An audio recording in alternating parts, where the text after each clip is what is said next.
Hello mes cuistots, j'espère que vous allez bien. Aujourd'hui, j'ai décidé de faire avec vous des pains burger. Donc ça va être des pains ultra moelleux, mais splendides. On va pas trop en parler, on va les réaliser ensemble et puis vous allez voir ça chez vous. Alors pour ça, vous allez avoir besoin de lait, de sucre en poudre, de farine, beurre, sel et levure. Il va vous falloir également un œuf. Commençons. Donc là, il nous demande 250 g de lait.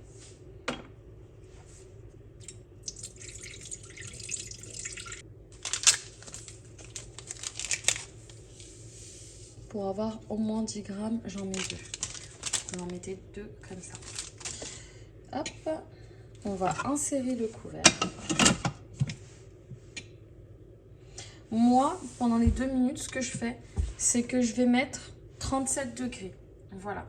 Donc, vous pourrez retirer... pour moi, 1 minute, c'est suffisant.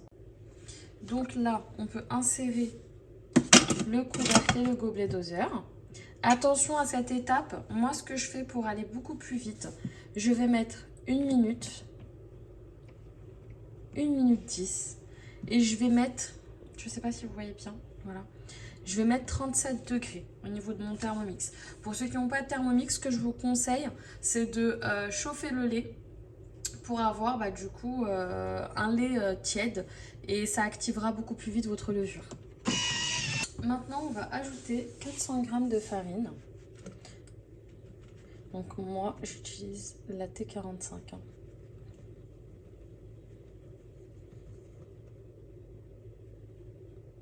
Ce qui est bien avec le Thermomix, c'est qu'il pèse au gramme près. Et ça, franchement, c'est génial. Un œuf. Tac. 20 g de sucre.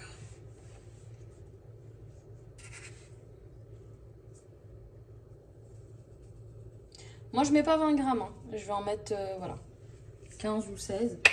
Ça suffit, c'est largement suffisant. 10 g de sel.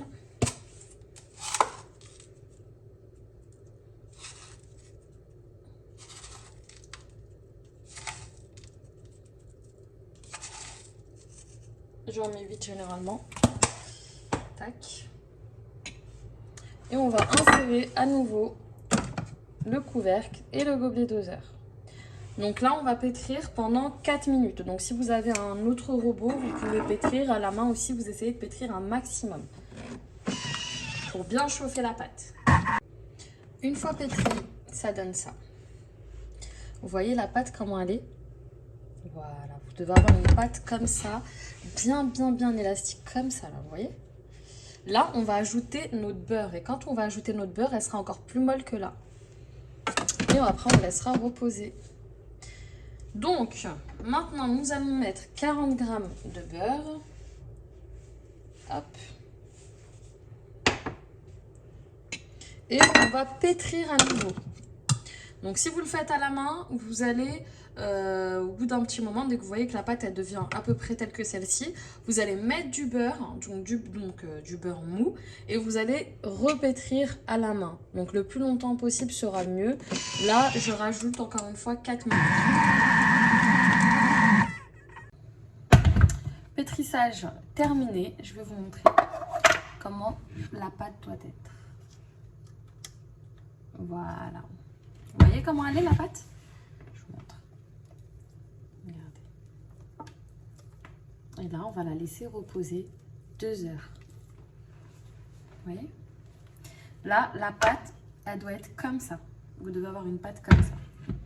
Là, on est perfect. Quand vous avez du coup la pâte coincée entre les lames, vous remettez les lames à l'intérieur de votre Thermomix. Vous allez voir. On va activer du coup le mode turbo. Donc là, comme je vous ai dit, je vais activer le mode turbo.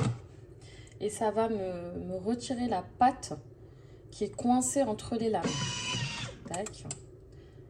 Hop. Je vous montre. On va mettre 2 secondes. Voilà, on sort. Et vous allez voir.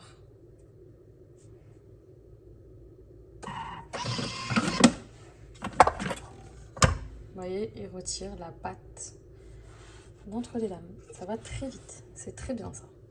Maintenant que j'ai couvert du coup ma pâte d'un torchon propre, je vais la laisser poser pendant 2 heures dans un endroit tiède. Moi, ce que je préfère faire, c'est allumer mon four à 30 degrés pendant quelques minutes et laisser poser pendant à peu près 1h30. Ça suffit, c'est largement suffisant. Du coup, là, on va continuer la recette. Ce que je vais faire, c'est caraméliser mes oignons. Et pour les caraméliser, on va passer au Thermomix ou bien à la poêle. Donc, je vais prendre 20 g d'huile d'olive ou d'huile végétale. Moi, ce que je fais, c'est que je mets 10 g d'huile d'olive et 10 g d'huile végétale. Voilà. Et on va mettre les 200 g d'oignons.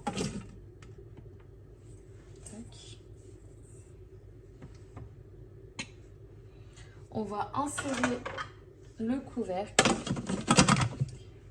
mais on va retirer le gobelet doseur, comme si on était à la poêle. Hop. Et là, on va mettre du coup notre couvercle haute température. Donc le couvercle haute température. Et let's go, donc une vingtaine de minutes. Je vous montre. Pendant une vingtaine de minutes en haute température. Et ça va nous caraméliser les oignons. Donc là, je vais m'occuper de ma viande hachée. Donc là, j'ai 500 g de viande hachée. J'ai mes épices. Donc là, ici, nous avons curcuma, poivre, sel, paprika, coriandre. Donc c'est coriandre moulu. Donc j'en mets un peu. Et cumin. Et on va rajouter du gingembre. Le gingembre. Tac. Et de l'échalote que j'ai oublié de vous dire. Ensuite, on va rajouter oignon. Donc là, on a un demi-oignon, persil, coriandre et une gousse d'ail. On va mettre de l'huile d'olive. Et on va malaxer tout ça.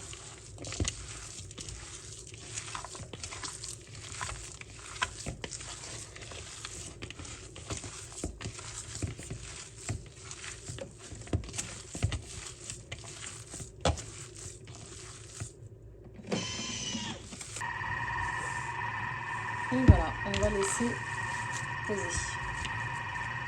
jusqu'au moment de cuire notre viande hachée. Voilà, du coup là j'ai sorti ma pâte, elle a bien gonflé, je l'ai dégazée. Là j'essaie de la ramasser parce que vous vous rappelez elle était très légère. Hop, donc j'essaie de la ramasser comme je peux, fariner bien le plan de travail.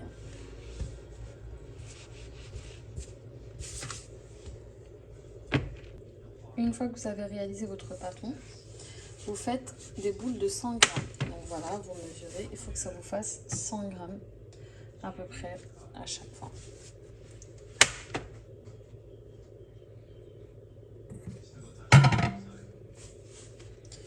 Hop.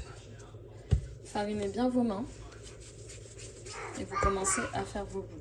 Ce que je peux vous conseiller comme technique, c'est celle-ci. Vous étalez la pâte, ensuite vous la retroussez sur tous les côtés. Voilà, vous formez une boule et vous allez venir la déposer sur la plaque de cuisson.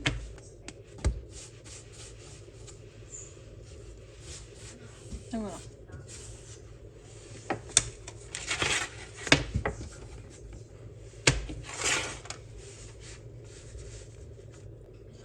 Donc maintenant qu'on les a façonnés, on va les laisser reposer pendant 45 minutes. Voilà. Couvert d'un torchon propre.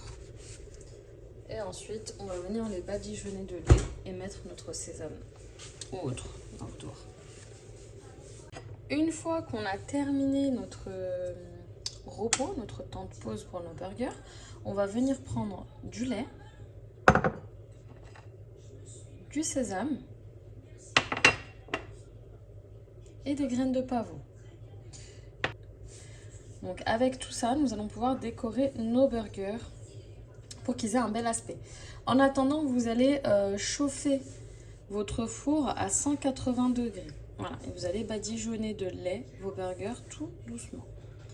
Voilà, parce que là, ils sont bien reposés, ils ont bien poussé. On va éviter de les percer et qu'ils perdent cette pousse qu'on a là. Alors, vous mettez du lait partout légèrement. Même si ça coule, c'est pas grave. C'est pas gênant. Une fois qu'on a badigeonné de lait, on va venir mettre nos sésames.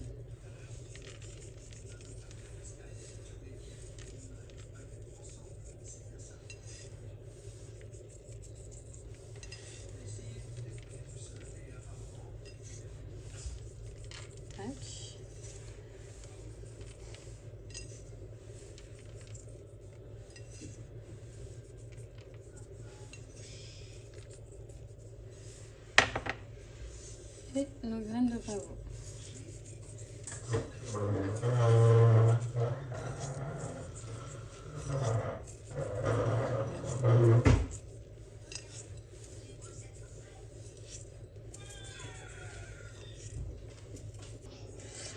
Voilà, donc après les avoir badigeonnés de lait et parsemés de sésame ainsi que de graines de pavot, nous allons pouvoir les enfourner pendant 15 minutes à 180 degrés et on va placer un récipient d'eau pour que la vapeur puisse aller un peu partout dans l'habitacle. Voilà. Et voilà, c'est fait, c'est prêt. Regardez comment c'est tout moelleux. Mais vraiment, c'est incroyable. C'est fou, quoi. C'est vraiment magnifique, regardez. Vraiment des éponges, comme je vous ai montré la dernière fois, c'est incroyable. Donc là, j'ai mis les 15 minutes. Ensuite, j'ai rajouté deux petites minutes juste pour qu'ils prennent un peu de la couleur au-dessus parce que c'était un petit peu c'était clair. Donc, j'ai laissé un peu plus. Voilà, donc là, maintenant, on va les garnir. Je vais vous montrer comment faire la sauce. Pour ce qu'il en est de la sauce, vous allez prendre quelques cornichons. Donc, comme ici, vous allez les couper en tout petits morceaux comme ça. Et vous allez rajouter un petit peu d'eau de cornichons, voilà, un tout petit peu. Donc c'est ou ça ou le vinaigre. Donc moi je préfère utiliser du coup l'eau des cornichons. Vous allez mettre de l'amadou, on va y arriver.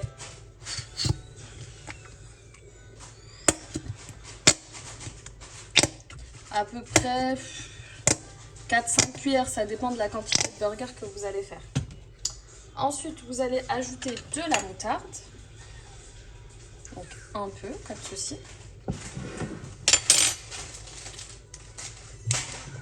Du sel, du paprika, du poivre et de l'ail en poudre. Et vous allez mélanger le tout.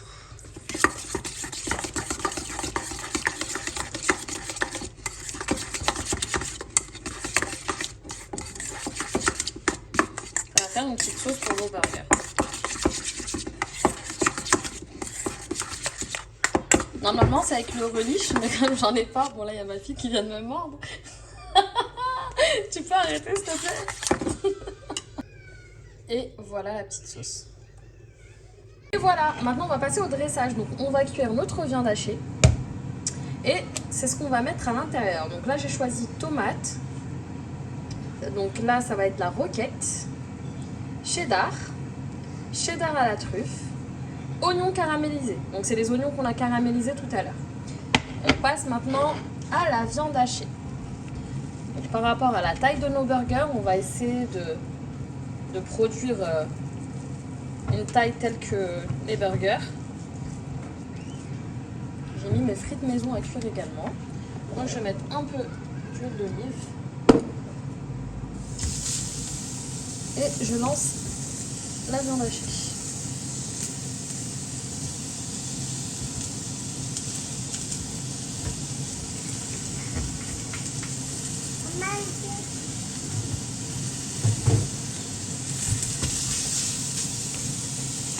Alors là, on va couper le pain. Donc vous allez voir comment c'est à l'intérieur.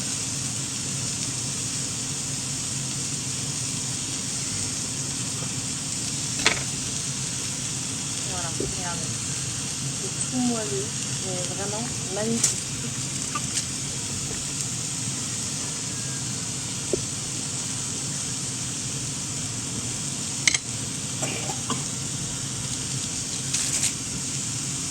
Alors, une fois que vous arrivez à la cuisson souhaitée, vous allez ajouter votre fromage à la truffe, comme ceci.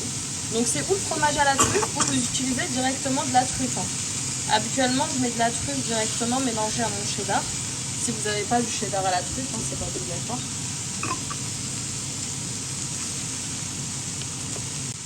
Vous mettez votre cheddar par-dessus. Vous allez laisser le tout fondre.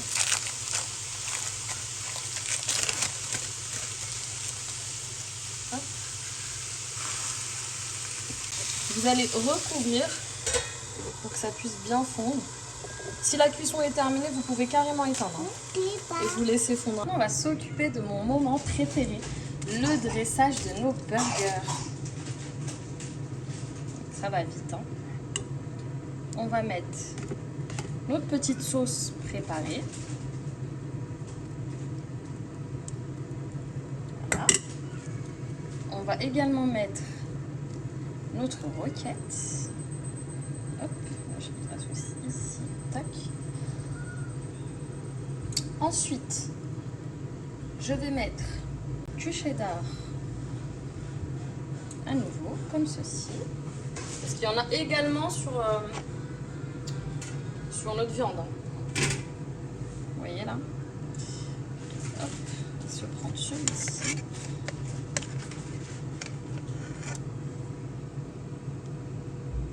Voilà. On le replace bien comme il faut. On met notre tomate.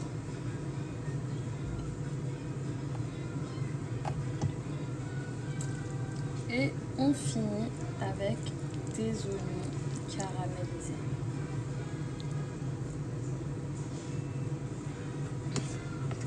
Si vous voulez vous rajouter de la sauce, voilà, et vous refermez. Voilà. Regardez-moi ça. N'est-ce pas magnifique? Et vous continuez ainsi. Toujours pareil, même principe, les mêmes étapes, jusqu'à ce que vous terminiez.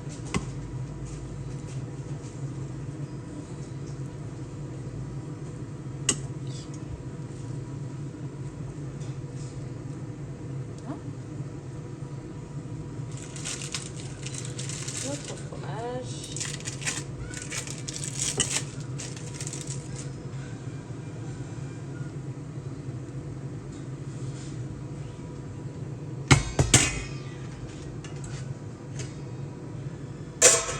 Notre viande.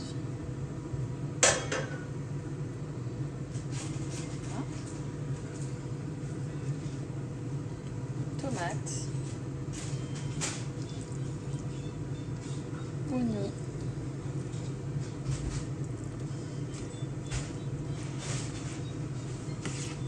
On ajoute à nouveau de la sauce. Ah, c'est fini. Donc celui-ci, je l'ai fait à l'emmental. Hyper bon aussi. Vous pouvez le faire également à la raclette, c'est exceptionnel également. Franchement, vous avez plusieurs choix. C'est à vous de faire comme vous voulez et avec les goûts que vous aimez.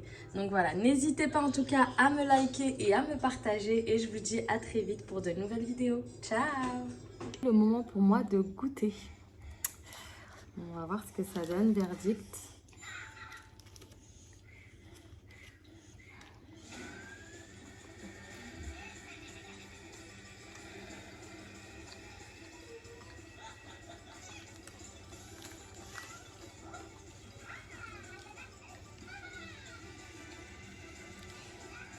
Excellent.